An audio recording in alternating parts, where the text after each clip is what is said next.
Welcome back, everyone. You may not be thinking of traveling right before the holidays, but our next guest is about to change your mind. Travel editor for Texas Lifestyle Magazine, Marika Flatt, is here to share her top 5 travel destinations for fall. And you know what? It's true. People, we're done with summer and people are thinking, oh my gosh, traveling again? But this is the time. Oh, fall is one of the best times of year. I agree. The weather is wonderful and it's kind of shoulder season for a lot of places. So you're not competing with summer travel guests. What I love is you have listed 5 different places, and this is for whether you're looking to travel with family, with just someone special, maybe a group of girlfriends. Yeah. You've got it covered today. Yes, and a lot of times when we talk, we're talking about places far and wide. So we have 3 places right here in Texas that we'll talk about, and a couple that are a little bit beyond. Okay, depending on what you want to do, right? Yeah. So first up, I thought this was fantastic. You put Seguin Yes. on the list, right up the road. I know, isn't that fun? It's maybe 45 minutes to an hour, and it's great for a weekend. Seguin has so much. It's got a cute little town square with some great restaurants. There's a couple of breweries. There's great walking trails. They have the Seguin Squirrel Trail, which I think is so cute. Squirrel Trail? Yes, it's 4-foot tall squirrels that are painted by local artists. Cute. Yes, and so there's some really good restaurants. There's a place called the Schoolyard, which used to be an elementary school, and they transferred it to kind of a mixed use facility. There's restaurants, and they're bringing in live bands. And one of the things that we're really excited about a year and a half in the making, Texas Lifestyle Magazine has a lake house in Seguin now. Wow. Yes. Do you get to use it? Yes, sometimes. Good. That only makes sense being a travel expert. Okay, that's great. Yes, right on Good the to water. know. Great for families or groups of friends. Yeah, and I like that it's so close, especially if you have younger kids. You don't have to do that really long road trip that can get really exhausting. Yeah, I love that. Okay, the next place, a little bit further, we're going to Colorado to, is it Pagosa Springs? That's right. It's actually right across the border from New Mexico. So it's actually an easy road trip if you wanted to make it a road trip. The Springs Resort, it really capitalizes on the hot mineral springs that come from that area. So they have 25 pools that you just soak in.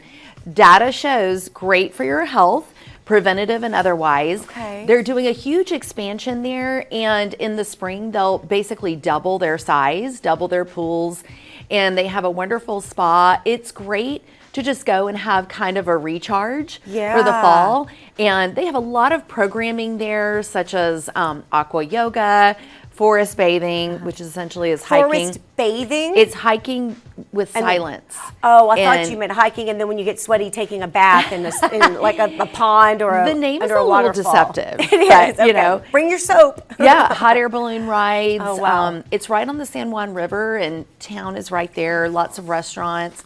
And there's a lot of Texas expats that are there, I discovered. Okay, and this is great for couples.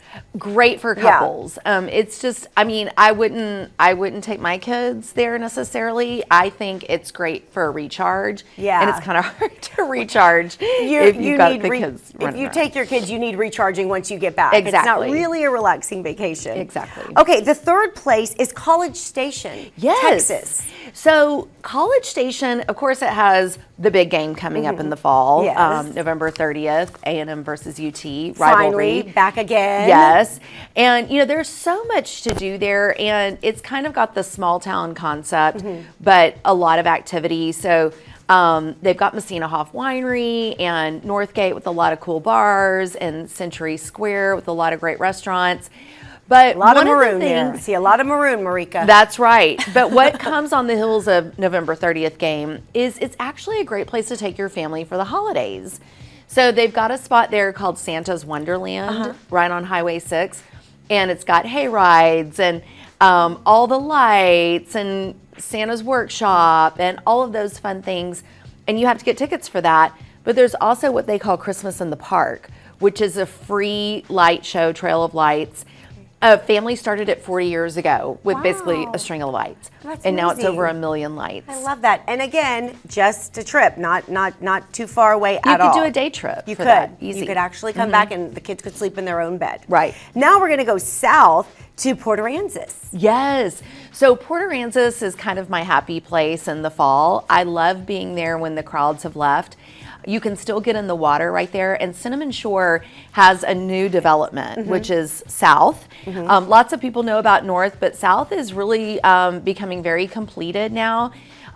This is gorgeous. It is People wonderful. have not been to Port A recently. That's Sunkissed Palms. That's a 3-bedroom, 3-story home. It can sleep 2 or 3 families, actually.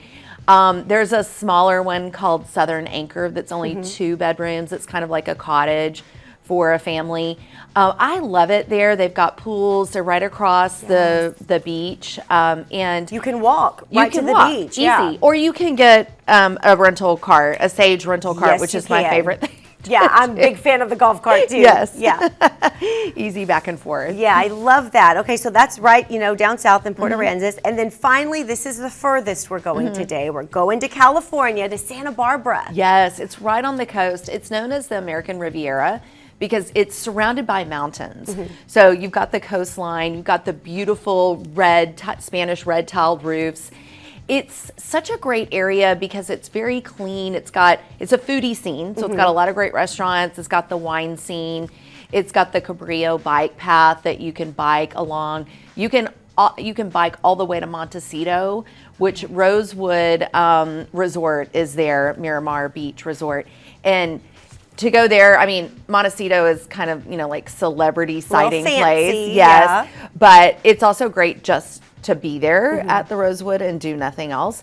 But if you're going into Santa Barbara, there's so many cute little inns that are right along the coastline. They're 2 or 3 stories high, and they're really close to State Street. And State Street has all the bustling, like the retail and the restaurants, and it's a beautiful location. Well, I'm looking at the photos, and it's right along the Pacific Coast Highway. So you're right there on the PCH. Yes. Just some of the most beautiful views in the world. It really is. Oh my gosh, I think you covered everything, Yeah. Marika. You are amazing. Thank you for these wonderful ideas if everyone's looking to travel. And you can get more great ideas from Marika. She is covering all things travel. You can go to TexasLifestyleMag.com or follow them on Instagram at Texas Lifestyle Mag. Thank you so much, sweetie. Always good fun to to see be here. you.